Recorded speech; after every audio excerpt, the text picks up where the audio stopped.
right, welcome to another episode of the Scale Well podcast. Today I have my good friend and my cousin, Sergiy Mouradkhanian. Thank you for coming on. He Thank you is for having me. he's a loan officer, he's a general contractor. I'm excited to have this conversation with him today. I know I'm going to gain a lot of information. I hope the listeners will gain a lot of information and knowledge, especially around construction, financing, how deals actually get done. So, without further ado, welcome, Sergiy.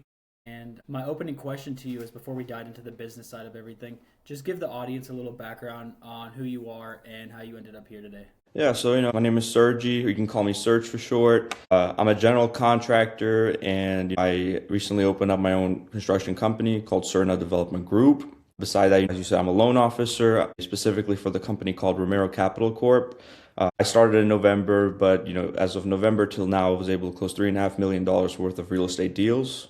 A little bit more about me, I went to Chapel Hill, University of North Carolina, first generation college graduate. I graduated with a degree in economics and data science, minor in biology, and essentially that kind of paved my way into analytics and kind of wanting to know more about real estate deals. So yeah, that's kind of came from a background of education and all, but I didn't think I'd ever end up here. We'll go a little bit more into that, obviously, but I'm happy to be here. Once again, thank you for having me. That's awesome. Congratulations on the early success. I mean, to just start in November and already have $3.5 million in deals closed, that's amazing. Hearing some of your background, major in economics, minor in biology, at what point did real estate and construction get on your radar? Because that's obviously not the traditional path that most people take. So it is a pretty long, weird story, I guess. Obviously, growing up, I was very into academics, and originally I was set on a path towards, I really wanted to become a doctor. I really wanted to help people. So I was always in that, I want to do good in school. I want to be in biology. I want to go that route. So essentially, I did this through my entire high school career. I went into 2 years of college, and college really was that point where I kind of started seeing it from the side, and it didn't start clicking as much. I didn't really like being around the environment as much as I thought I would in college. And all of a sudden it took a hit for me at one point, and I was lost during that time. My relationship with my uncle, who's my mentor, got much stronger, and through that, he was really able to put me into a position of thinking about real estate, and he was really the one that brought up starting something with construction. I always told myself if I wasn't going to be a doctor, it'd be one of two things. I'd either be into something relating to cars, or it'd be something relating to real estate. As a kid growing up, I was one of those kids that I'd sit at night, I'd look at Zillow, I'd look at Trulia. I always had a love for it, dealing with assets for the most part, something that is very beneficial versus cars, which are more liabilities. I would really love to work more with assets, something that can be more beneficial to me in the long run. So that's really kind of what got me into it. And I think general contractor was one of the big steps that I could take as an individual that's knowledgeable in construction and the deal. yeah, I guess I have a couple of thoughts on that answer. So first of all, I think we can all relate. Growing up looking at the Zillow, Yeah. and you're looking at multi-million-dollar homes, and you're like, oh, I don't like that. You're like, oh, I don't like that bathroom, as if you could afford it in the first place. So I think we can all $0 in relate the there. bank.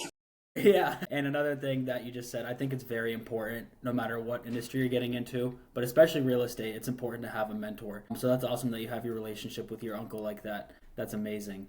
And so going into general contracting is one thing, but then, looking at your LinkedIn profile, you're also a loan officer. So how does that combination work? Why does it work? And how does it feel being on both sides, whether it's the actual building side and, the financing side? And then how does that give you a unique perspective into deals?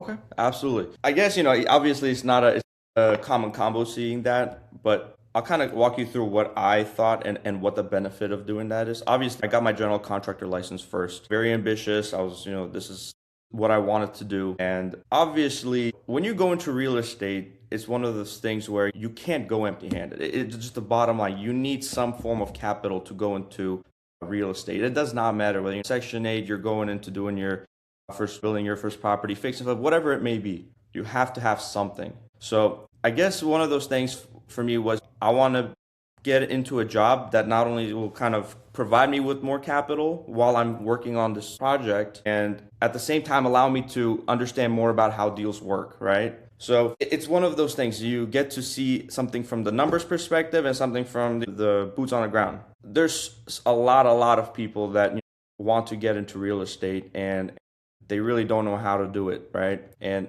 in order to me to be successful in my own build, I need to understand how other people do real estate. So being a loan officer, you get exposed to so many different types of investors, so many people, GCs, first-time investors, people that have $100 million portfolios. Like these are all different kinds of people. And based on how they, talk to you and what they want to do, they always throw those numbers that, you look at from what makes sense, right? So being a loan officer essentially kind of allowed me to understand what makes a good deal. The company I work for, they're direct private money lenders. They do short-term fix and flip loans, bridge cash outs, DSCR rental loans, and obviously, the bread and butter is fix and flips. Most people really come into that because it's a quick something that they do and they move on with it. Knowing that three things: purchase price, rehab, and after repair value, ARV. One of the big things. If the maximum loan amount that we give is up to 75% of the ARV. Automatically, let's do the math. If the purchase price and the rehab already exceed that 75% ARV, you already got a bad deal to begin with. And that's something I do tell first-time investors, that they try to over-leverage with the rehab and it just doesn't end up working out for the deal. So there's just no point of doing it. Yeah. Bottom line, you understand the deal better. And I think that's where the connection between the two, as a GC, that you're able to do that work and understand it from the financial side. Yeah, I think I was having another conversation with our good friend Kevin Hook, and he said how he got into real estate was he used to be a loan officer, and because he saw how things work from the financing side of things, that made him better understand what to do when you actually buy and what you do with the fix and flips and things like that. Also, for anyone who's listening, what he just walked through was a super quick version of the Burr method. So if you haven't read that book, it is definitely worth every penny if you're trying to get into fix and flip. It's like BRRR. I forget how many R's there are, but definitely go buy that book and read it. And yeah, that was great insight, because essentially it allows you to know what's going on from the building side of things and what's going on from the buying side of things and what's going on in the financing side of things. So it increases your network, increases your knowledge, obviously. And yeah, I think you're doing a great thing by kind of being on both ends of the spectrum. So I guess transitioning into that, you're obviously very knowledgeable. You found early success. So what's one project or what's one deal what's one win overall that you're super proud of up until this point in your young career? I'm working on my first project. I'm proud of myself as a 23-year-old taking that initiative of a new construction project, right? Taking the initiative of getting the general contractors, getting the people together that is necessary, taking action on getting a land and, and kind of figuring it all out. And I am proud of myself for doing it. I didn't have a lot of help doing it. So I think, that's one of the things, I'm very happy with that I'm doing currently at this moment. And it's a work in progress. I'm learning a lot as I go as well. But overall, I can say that I'm very happy for doing this. And this is on, the general contractor side of things. On the side of the loans, there is a deal that I'm particularly proud of. Involves a gentleman coming in from Canada, and he's a very, wealthy, respectable guy. Essentially, he wanted to do a DSCR purchase loan on a property in Scottsdale, Arizona, right?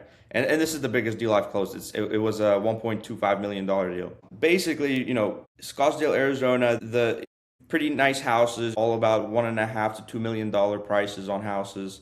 And he tells me about this property, and I'm looking into it, and it's a 4,000 square feet in an area where typical houses have 5 beds, 3 baths, maybe 6. This property in particular had 11 bedrooms and 7 bathrooms. So this home within, neighborhood, out of nowhere, has 11 beds, 7 baths. And at first, this is a big problem, right? You have an outlier like this in an area where there's no comps that you can look at within a mile, 2-3 miles, because something like this, it's not normal, right? So I kind of decided to learn more about it. What is his goal with this DSCR rental property? And what this guy does is he works with a refuge company, getting people into houses and living together. People that, aren't able to have the funds to live in, normal homes. He brings them in to this property where he paid for it, and having, the refuge center and government programs pay for that living, right? So learning more about that and seeing that what his intentions are made me really, really want to help, because this is something great to see. You're helping people out. And that's my big motto. At the end of the day, I really want to be able to help people out. I did everything I could. Typically with lenders, the way they work is if you have foreign nationals, especially when you're doing a DSCR loan,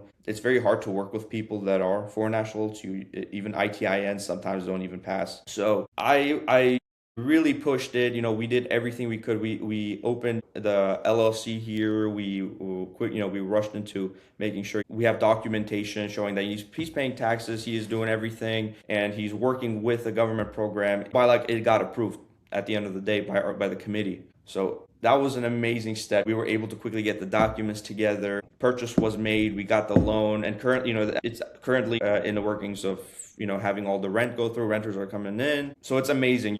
I was able to kind of secure a deal where so many people could come in and have somewhere to live. And thanks to me, thanks to the company, and it's just a great feeling, bottom line. Yeah. So he's a great guy. I have him as a contact now, and I definitely, it's a connection that you make that it's going to be beneficial. Yeah. No, that's an amazing big one, especially like you said, being 23, such a young man in your career. That's awesome for you. Walk our listeners through what a DSCR loan is for anyone who might not know. Quick little, you just break it down. Break it down as if you're trying to teach it to a kid. Absolutely. DSCR means debt service coverage ratio. So you got a property and you're looking to rent the property out, or you have somebody just renting the property out. Basically, a DSCR allows you to pull up to 75% of the loan to value for the property in cash equity. And this is under the condition. It's a 30-year loan, similar to conventional. It's you have the option of going a fully amortized route on paying it, or a full interest only route. But bottom line is, you look at the rent rate or market rate, and you're essentially weighing in how much you pay for the property with the taxes, insurance, versus what it's being rented out for. So the ratio comes from that debt service coverage, how much in debt or how much you have to pay and how much you generate. If that number between the debt and the profit comes to over that 1.05, 1.1, then that's something that's doable. People can pull equity out of the property, they keep the property, they continue to rent that property for extended period of time, and they use that money to go into the next rental property. You have the perspective of the financing side of things. How often do projects fall apart, and what are the common financing mistakes that you see investors and homeowners make from your unique perspective? Okay. One of the common things that I see, especially when it comes to like fix and flips, is people always underestimate the amount of money that they need for a rehab on a property, right? I've had a guy come in, he wanted 200, it was a $200 purchase price and 20,000 in rehab for an ARV of $370,000. So I guess kind of do the math, right? That property, after looking at pictures, you're like, it's not a property that you can just simply put 20,000 and have it worth 370. It's just not possible. It's not realistic. Yeah. So people come in and they're like, they try to get as little amount of loan because they think they'll pay less on it up front. They'll pay less on down payment. So that's one of the biggest financing mistakes that I see people do. They go into it without having enough of a loan, without having enough of a budget to be able to complete a project, which when that happens, we've had people that they'd have to foreclose because they couldn't pay. You have to anticipate that there will be problems. What most people don't account for is a margin of error and how their numbers are going to turn out at the end of the day. And another thing, just like you said, like 20,000 kind of seems too good to be true. And, from my experience, if something seems too good to be true, then it's usually too good to be true. So there you go. Yeah. Wow. That's crazy. I guess another thing I could say with the financing mistakes, obviously we don't just lend money to people out of just the deal. But we are asset-based lenders. We're not really picky on looking at a bunch of information for the past. We really look at three things. One of them, we do a soft pull on FICO. We look at red flags like missed mortgage payments or past bankruptcies. Another thing is we don't do income verification. We really just look at liquidity, 2-3 bank statements showing that you can cover closing costs, you have the reserves available. Or the last thing I guess would be experience. We deal with new investors all the time, but obviously if you have experience, that helps in the interest rate, that helps in the origination. Really, that's the three things we look at versus, with big banks, really they dive deep into your history. They look at, debt to income ratio. They look at all these extra things, that it is a time consuming thing. We are able to close deals within a week. Yeah. assuming all the paperwork goes through. Meanwhile, banks take months sometimes. And then I guess for anyone listening, that can be the benefit of working for all intents and purposes compared to big banks, kind of like the smaller company, the smaller guy versus the bigger banks, because people who don't have to go through a whole corporate structure, they can kind of relate to you on a more personal level instead of banks who just look at numbers, numbers, numbers. So, yeah, just going off of that, what you were just saying with what all you guys look at, how much does organized financials and documentation impact whether a loan gets approved smoothly versus if someone just hands you a box of receipts or hands you something that's unorganized? How much does that affect whether financing goes through? I'll tell you this, the amount of times I've had deals fall through because the documentation wasn't there, it's unbelievable. One of the things that I see people doing on the phone, first time my first contact is through the phone. I get information from them.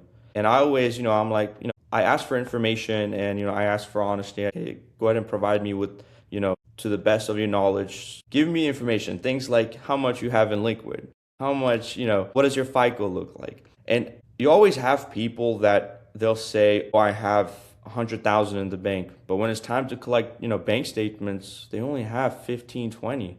So one of those things, it's not, I guess, lying about it, and there's nothing wrong. I mean, we're trying to help you. You don't have to lie, say you're making so much money. You're not trying to prove anyone. You're trying to get into real estate. It's an investment. So you can have everything. You can have everything set. We send you preliminary terms. Once you approve that, that's when we begin document collection. This is when we think you collect things like ID, experience form. We have rehab budget form, and for some people, I guess it is a little more difficult to kind of match that up because what goes on preliminary terms has to match up with the documentation you're providing. So if the purchase price comes to 250 and you purchased it for 270, that's an automatic no go. Everything has to match. Yeah. The documentation has to match what you're saying because in real estate lending, especially private money, we want to make sure everything's aligned.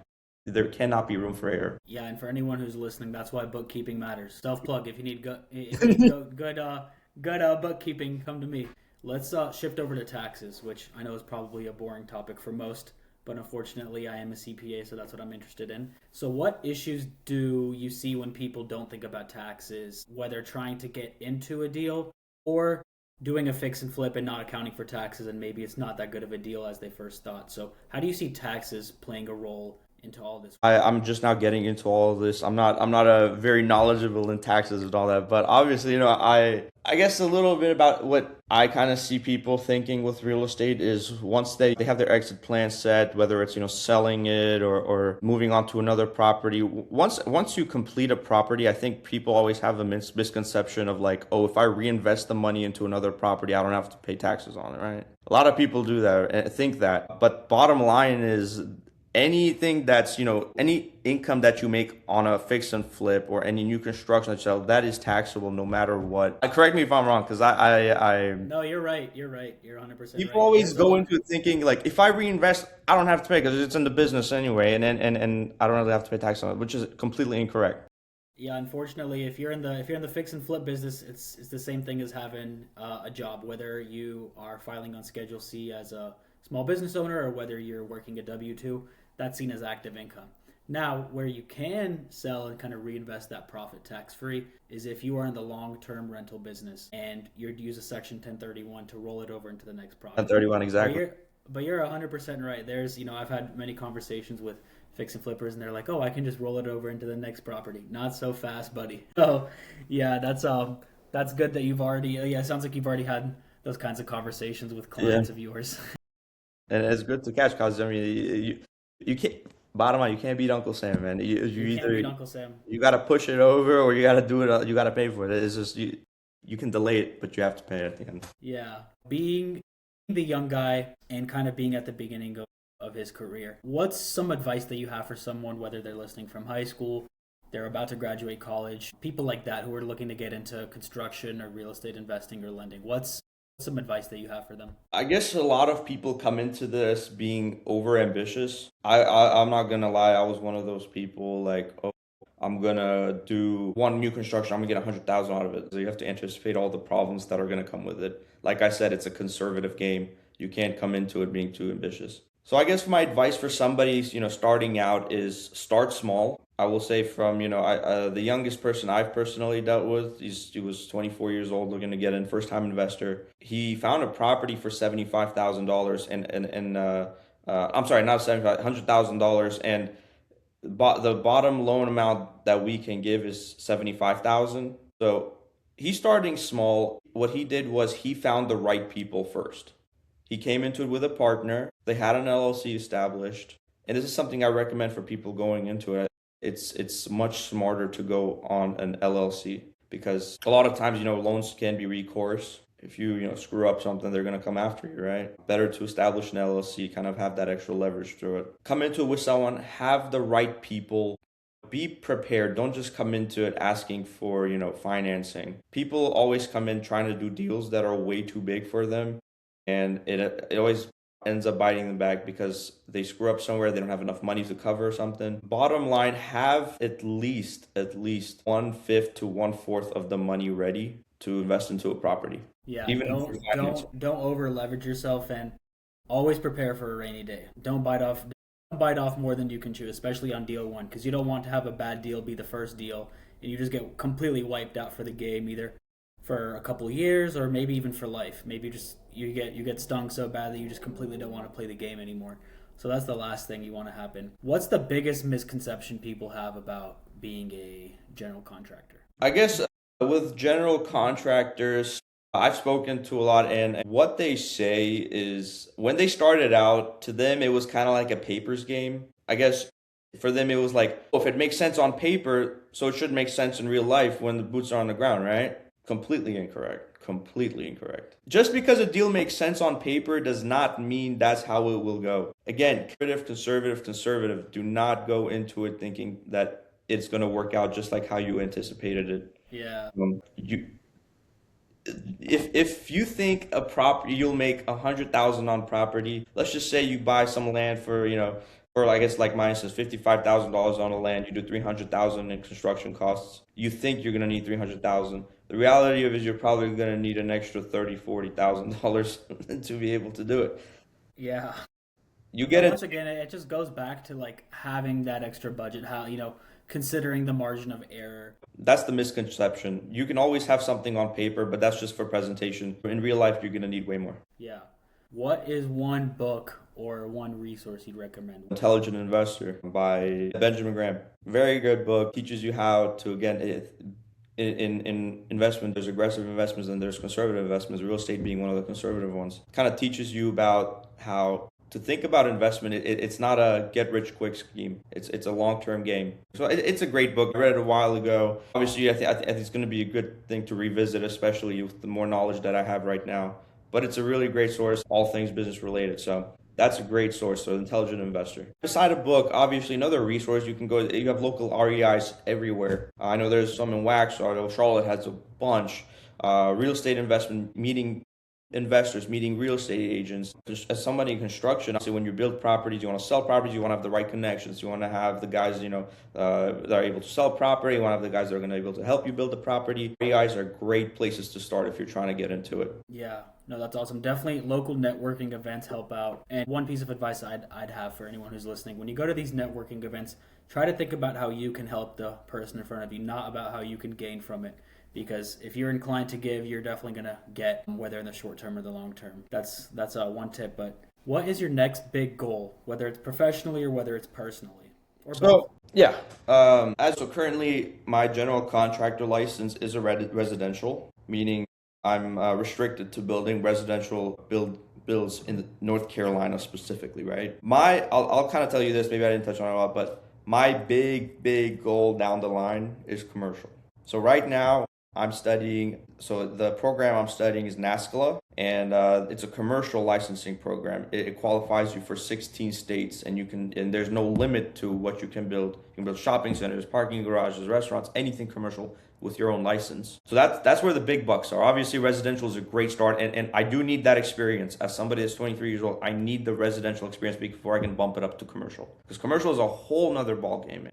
Whole nother ball game. So right now I'm studying that. Obviously, it's gonna while I'm still in my beginning stages, while I still have some more time to be able to do it, it's I'm trying to knock out that commercial license so that when the time comes for me to do it, I'm ready to go.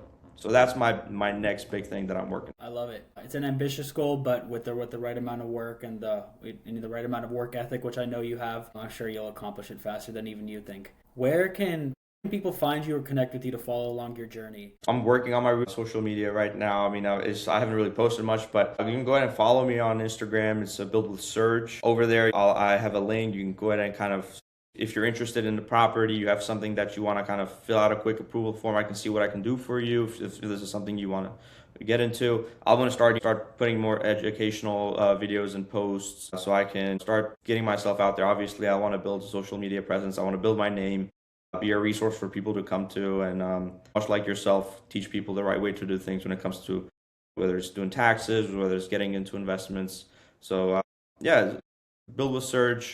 Instagram. I'm working on other platforms, TikTok, trying to get Facebook going as well. So I'll be working on it in the next couple of months. I'll be there. Yeah. Well, for anyone who's listening, if you want to reach out to Sergiy, like he said, Build with Serge on Instagram, shoot him a DM or just follow along. Learn some knowledgeable stuff. I'm sure we'll be hearing his name in the Forbes list pretty soon here. He's a very young, ambitious guy. But yeah, thank you so much for your time today. I've learned a lot. I hope our listeners gain value out of this. Yeah, my name is Sergiy Ivanov. My phone number is 704-981-1191. We're taking on new clients, whether you're a real estate investor, whether you're trying to whether you're trying to buy a home for the first time, business owner, or anyone who has recently crossed over the 6-figure mark. But yeah, this has been the Scale Well podcast. Thank you again, Sergiy, for coming on. Thank you. And yeah, talk to you soon. Awesome.